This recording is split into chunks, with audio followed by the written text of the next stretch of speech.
Hello and welcome to Leon's Path. This is my take on Pathfinder 2e, and we're just going to take a quick peek today at the Muses for the Bard class.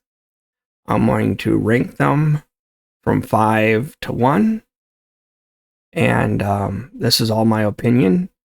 The reason I am not doing a tier list on this is because 2 of them would be A, and the other 3 would be S tier. I mean, they're all just freaking amazing. I do have to tell you how I'm taking into account what I'm doing so that it isn't just, I'm taking into account taking it at first level as your muse. I'm counting the multifarious muse and how you only get part of the stuff from it. And if you take Bard as an archetype, if you take that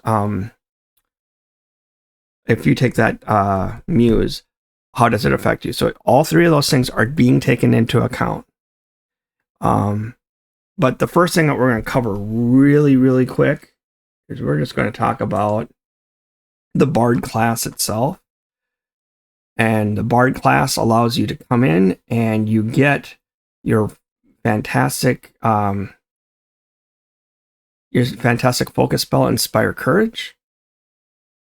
And that is essentially the base of everything that you're going to do. You're going to be trained in performance and occult. And there's a lot of really cool skill feats here. There's a couple that I want to point out to you really quick. You as a bard need to remember this. One more time.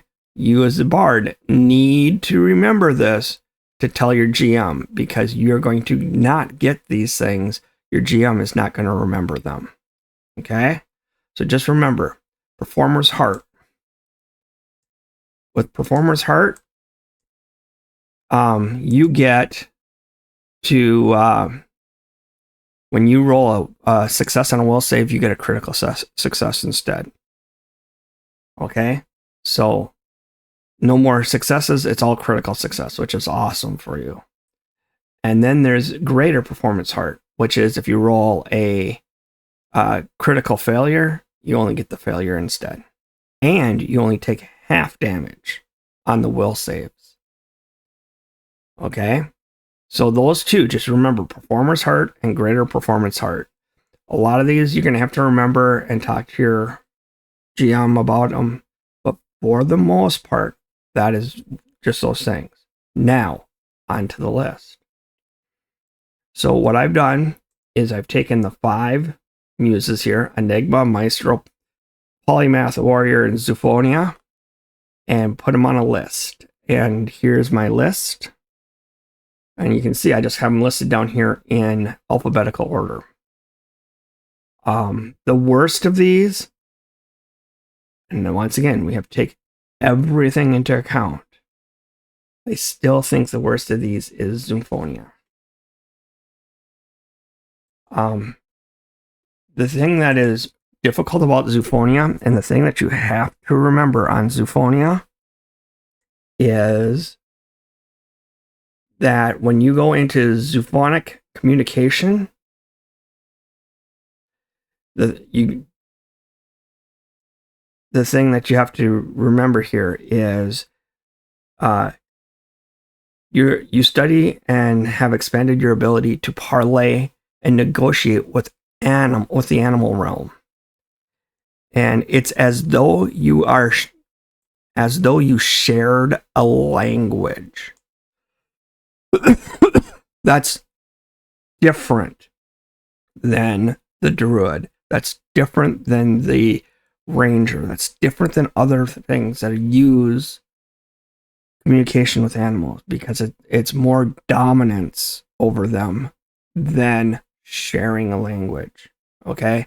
So when you're requesting your animal to do stuff, when you're requesting, when you're talking with nature, it's as though you're using the same language.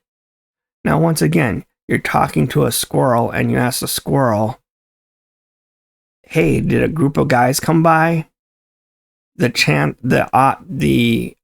the intelligence of the squirrel is so low that all you're going to get is, where's my nuts? Where's my nuts? You know, that kind of stuff. But things such as convincing your horse to step one to the right, so that way you can set the enemy off guard and take a strike. Now, a dominated horse would just step to the right no matter what.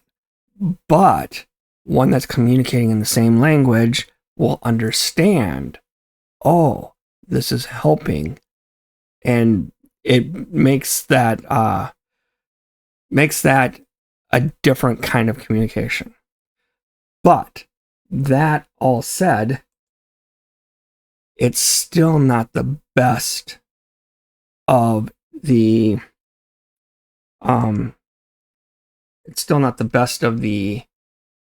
domains. So, or the Muses, I'm sorry.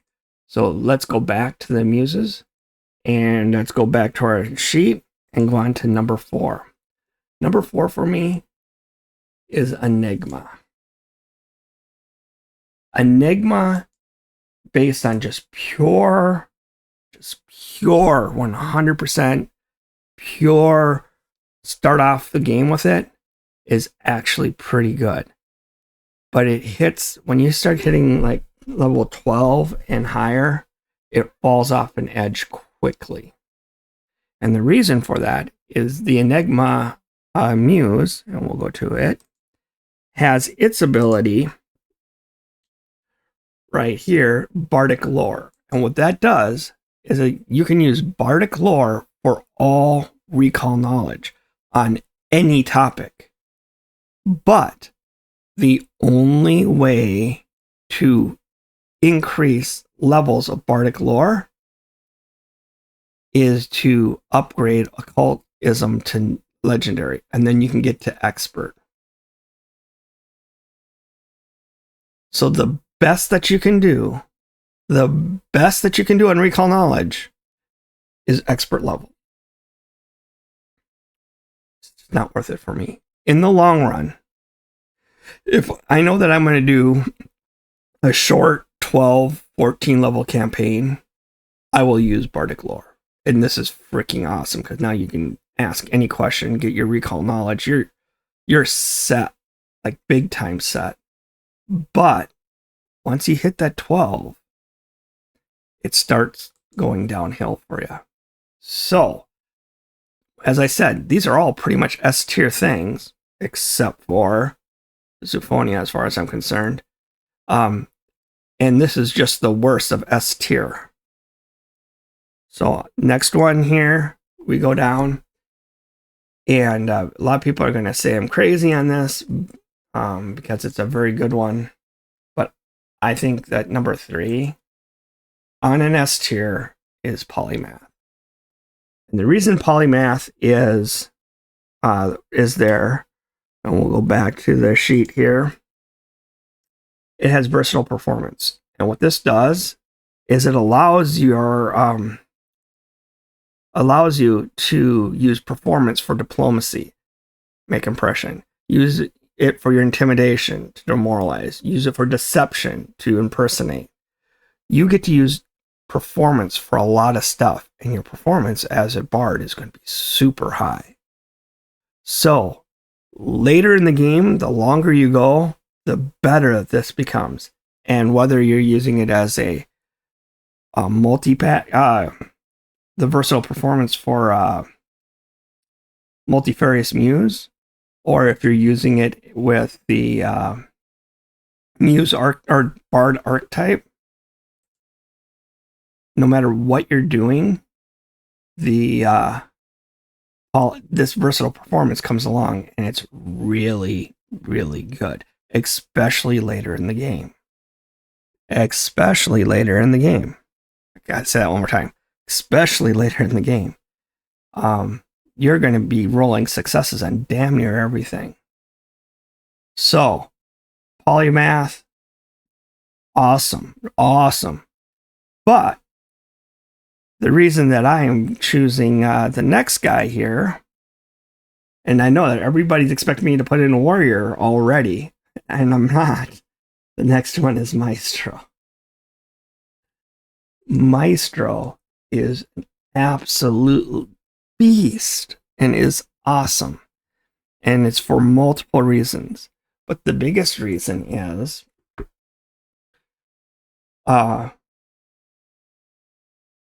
lingering composition. You get an extra composition spell that is a free use.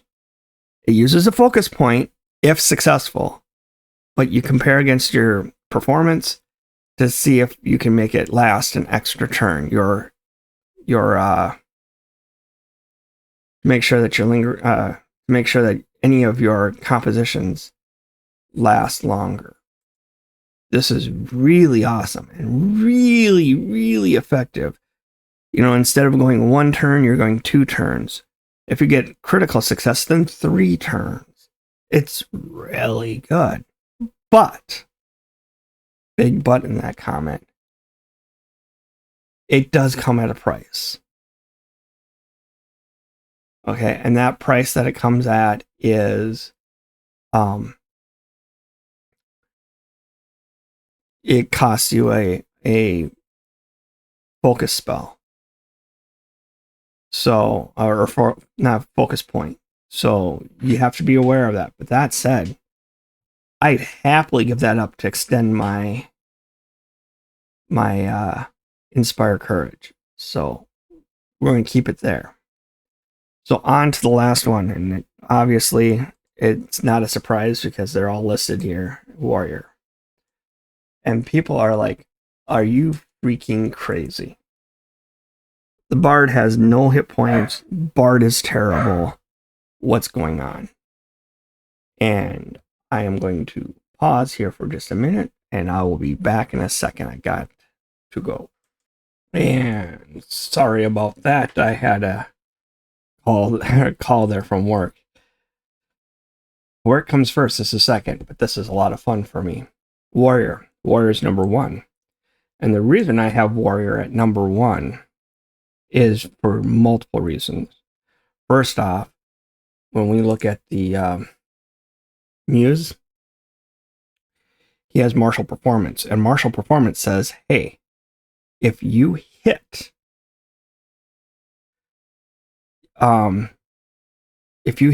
the your opponent when you have in the Courageous Anthem cantrip active, and you damage them with a strike, the spell duration is extended by 1. Yeah, so you get the same thing that you get from the Maestro with the lingering composition. But what makes it even better, obviously you do a critical, you get it for 2. But what's even better than that, your Muse spell is Fear, which is nice. And then even more than that, if we go out here and look at all the spells that are available to the Bard, if we look at all the features, if you look at everything, 90%, I'm not exaggerating, a 9 and 10 are radius of 30 feet. Meaning you got to be close anyways to make it worth your while. Your main move, your Courageous Anthem, is 30 feet. Your counter performance is 30 feet. Or no, 60 feet, I'm sorry, in the counter. But everything else is pretty much 30 feet. And if you use your Courageous Anthem, which is 30 feet, you got to be close enough to keep your guys in the circle for them to get the benefits anyways. You have tons of spells. So when I come out here to a caster, you can see 30 feet, 30 feet, 30 feet. Now I have to do one called Visions of Death that is 120 feet, but that one's very rare. 30 feet, 30 feet, 30 feet. Everywhere you look, it's 30 feet. If I go to focus spells, well, it doesn't tell you there, but all of them are 30 feet.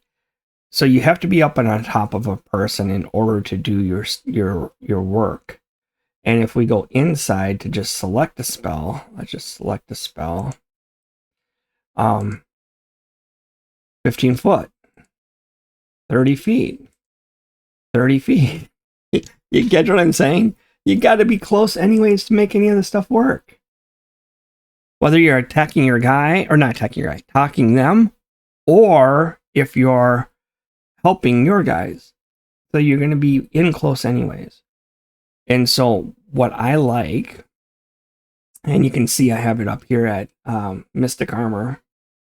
You get your Mystic Armor going, you get 2 when you get to level 12, you get 2 bonus to your armor class.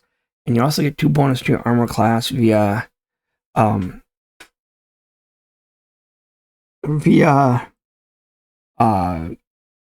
runes, and you also get 4 bonus to your armor class via dexterity, and 5 when you get a little higher.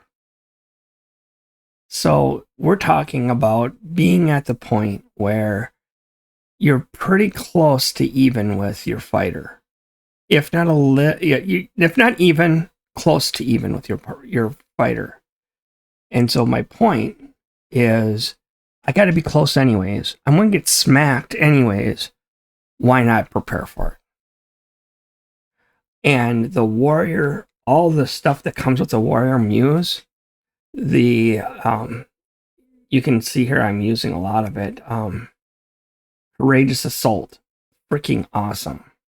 That's the warrior only warrior muse. But you can Mighty Shout, you get your guy to either do a strike or a move.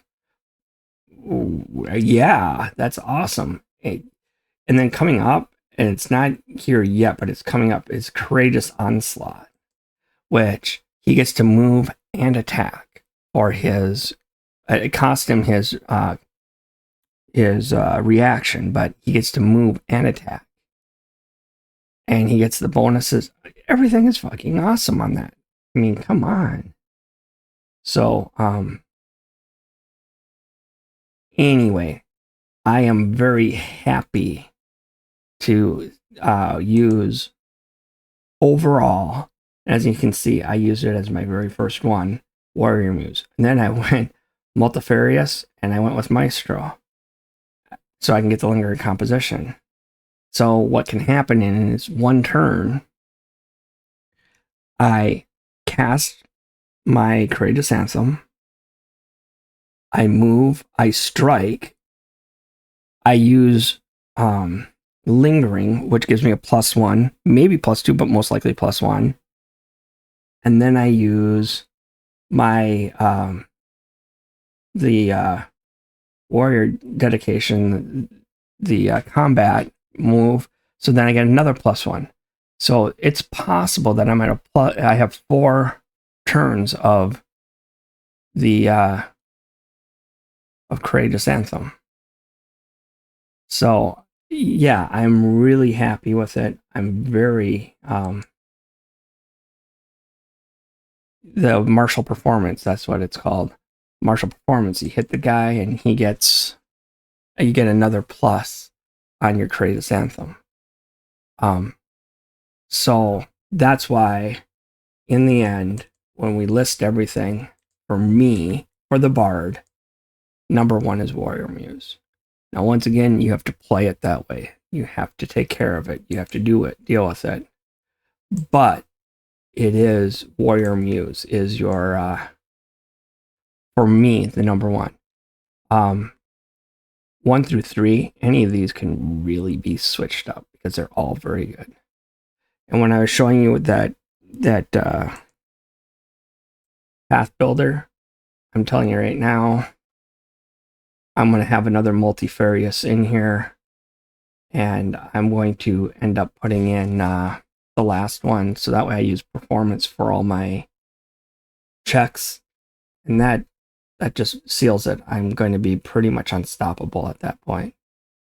The latest I can do it is 18, because at 20, obviously you have to use the fatal aria, or you have to use, perfect encore, those kind of things. But as of now, I am very happy with what we have going right now. I'm very blessed to be able to say this. So, thank you guys very much. I'll talk to you later. And once again, Warriors #1. And as I said, I was going to do a tier list, and there's no way to do a tier list. These are all S tier, and this is a B tier. Zoophania is the only one that's less inviting. The rest of them are freaking awesome and make your party so much better. So, that is the Muses for Bards. If there's anything that you guys want to talk about, leave it in the chat. I'm happy to discuss with you guys. Talk to you guys later.